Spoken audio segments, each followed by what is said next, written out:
Good morning, everybody. Welcome to Second Cup of Coffee. Pastor Tom here with you. We're on week 2 of our new series called Bend in the River. There is a level of flexibility you're going to have to be a successful Christian. Rigidness rarely works in life. Now, that doesn't mean, there is an old saying that says if you don't stand for something, you'll fall for anything. I'm not saying that you get moved by every wind of doctrine. You could make that argument to me and we could go through it and you'd be right.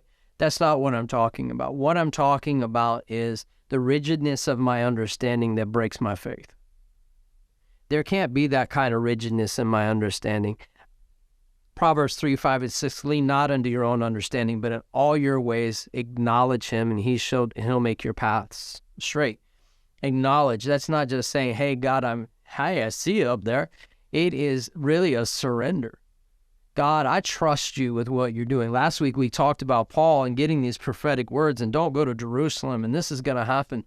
And we talked about Agabus. And Agabus, it says, was a certain prophet. And he was certain, and he was certainly right. His word was 100% accurate. But in my soul, with the people in the traveling party and the people that are there, my soul says, I don't want this to happen to Paul. But that may not be the will of God. And so I can't let the rigidness of my passion, God, do you see how much this man is doing for the kingdom? Do you see the impact that he's making? And not just that, my heart is knit to him. He's like a father to me if you're Timothy or Titus and probably other people. He is a prophetic voice. He's an apostle. He may not be anybody else's apostle, but he's ours. And God, you have to understand, He shouldn't be bound. He shouldn't be bound and given to the Gentiles. God, I don't understand this. I mean, that's the word. But Paul, just don't go to Jerusalem and everything will be fine. And Paul said, do you not really understand me? That I would not be bound, but also die at Jerusalem. And the truth was, he wasn't going to die in Jerusalem. He was going to get arrested in Jerusalem and sent to Rome because he's going to say, I plead to Rome, or I appealed to Rome. And there's all these different pockets in there and it causes you to wonder. He could have paid a guy off and gotten out. He could have, there's just different things that could have happened, but he ends up in Rome. There was a shipwreck, all of that stuff that we've talked about. But yet Paul ends up in Rome. And there he is, and he's entertaining people for 2 full years, and he's preaching the gospel in Rome. Was he supposed to be there? Do you know you may not have the answer to your what or your why until you stand on the other side of eternity?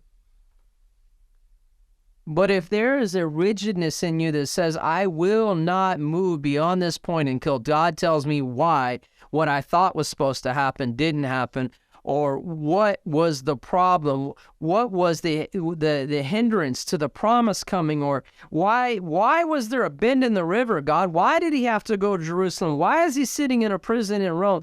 And if there's a rigidness in that why that you will not let go of, it will likely break your faith. And it will break your relationship. How many times have I heard people say, I prayed and this didn't happen, so there is no God? Or if there is, I'm mad at God and I'm not talking to him. Or if there is a God, I don't want anything to do with him, because if he was a loving God, he wouldn't send the apostle Paul to Rome. That rigidness of my understanding can break my faith. No matter what I feel and how passionately I feel, of how right I was and how right the word was, it's not worth the relationship with God.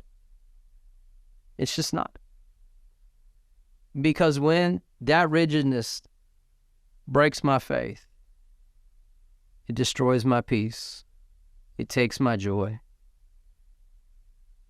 And no matter how hard I swim against the current and try to get back to where the river doesn't bend,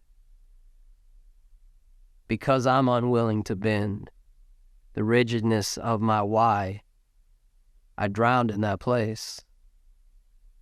Whereas if I would relax into the move of God, he would take me to a place where if I don't understand, I have a vision and understanding of him that I wouldn't have otherwise. How do you know that, Pastor? Job, at the end of everything, When God came and talked to Job, Job had nothing to answer him. He realized the holiness of God. He realized the righteousness and the powerfulness of God, and all the questions he thought he had evaporated in the presence of God. But his rigidness never would have gotten him there. Did he want his why? Yes, but when the presence of God showed up, that why no longer mattered. Don't let the rigidness of your why break your faith. I'm not saying it's easy. I'm not saying it's something we would sign up for, and I'm not saying that you're not going to hurt along the way, but I'm telling you, relax into the river of God and the Spirit of God to where he's taking you, and he'll bring you to places of healing. How do I know that? Psalms 23, he leads me by the still waters. He restores my soul. He heals it. He heals it. And then he releases me again on the paths of righteousness. From the bottom of my heart as a pastor, I am sorry for the hurt. I don't know how it happened, why it happened, and I don't know why the river bend the way it did. But take the bend. And don't let it break your faith. Because you're worth something to us, you're worth something to me, and you're worth something to the kingdom. But more than anything, it's not worth your relationship with him, your joy, your peace, or anything else that he brings. Allow him to bring you to the still waters. The waters you're facing right now, they will become still at some point. And he will restore your soul. Trust that, believe that, and let him take you to those places. This meant something to you, and you know it might mean something to somebody else. Share it with them, please. You can find us on Facebook. You can find us on Subsplash, our app, and you can find us on our YouTube channel. Any way you find us, we're grateful. We love you, and we'll talk to you soon.